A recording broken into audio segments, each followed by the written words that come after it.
السلام علیکم ورحمۃ اللہ۔ ایک دفعہ کا ذکر ہے کہ ایک بادشاہ اپنی ملکیت یعنی اپنے ملک کی سیر کو نکلا۔ وہ اپنی رعایا کی خبر لینا چاہتا تھا۔ دورے کے دوران اس کی نظر ایک ملنگ پر پڑی جو راستے میں بیٹھا تھا، اور ایک دری اور ایک پرچ کے علاوہ اس کے پاس کچھ بھی نہ تھا۔ بادشاہ نے مزید نوٹ کیا کہ اس پرچ میں بھی صرف چند چنے کے دانے پڑے تھے، پر وہ ملنگ مسکرا رہا تھا۔ ملنگ کی مسکراہٹ میں اتنا شدید اطمینان اور سکون ظاہر ہو رہا تھا کہ بادشاہ حیران رہ گیا۔ خیر، وہ آگے بڑھ گیا۔ دوسرے دن پھر بادشاہ کی نظر اس پر پڑی۔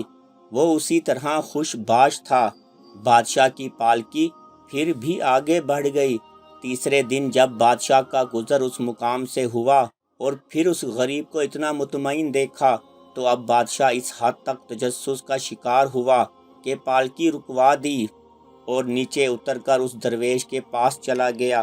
اسے بتایا کہ ملک کا بادشاہ ہوں اور 3 دن سے تیری مسکراہٹ اور مفلسی کا یکجا ہونا مجھے ہرگز ہضم نہیں ہو رہا۔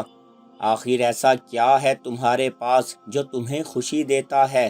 میرے پاس پورے ملک میں سب سے زیادہ دولت ہے، مگر میں پرسکون نہیں ہوں۔ کیا تمہارے پاس پوشیدہ دولت ہے؟ درویش نے نفی میں سر ہلایا۔ بادشاہ نے پوچھا کہ پھر کیا تمہارا خاندان ہے یا گھر والے تم سے نہایت رغبت رکھتے ہیں؟ درویش نے بولا، جی نہیں، میں بالکل تنہا ہوں، میرا کوئی نہیں، میرے پاس ان چنے کے دانوں کے سوا کھانے کو کچھ اور نہیں۔ بادشاہ بہت حیران ہوا اور آخری سوال کیا کہ پھر کیا تمہیں اللہ نے قابل فخر صحت سے نوازا ہے جو تم خوش رہتے ہو؟ ملنگ بولا، ہرگز نہیں، میرے آدھے دانت ٹوٹ کر گر چکے ہیں اور ٹھنڈ سے میری ہڈیاں درد کرتی ہیں۔ بادشاہ نے پوچھا کہ پھر کیوں سکون سے بیٹھے ہو؟ ملنگ بولا، اللہ پر یقین رکھو، اس پر توکل کرو، اس نے تمہیں جس حالات میں اور جس بھی مشکل میں ڈالا وہ اس کا فیصلہ ہے، وہ تمہاری نشو و نما کے لیے ضروری ہے۔ اس کو پتہ ہے کہ تمہارے اندر کیا کمی ہے جو تمہیں دور کرنے کی ضرورت ہے۔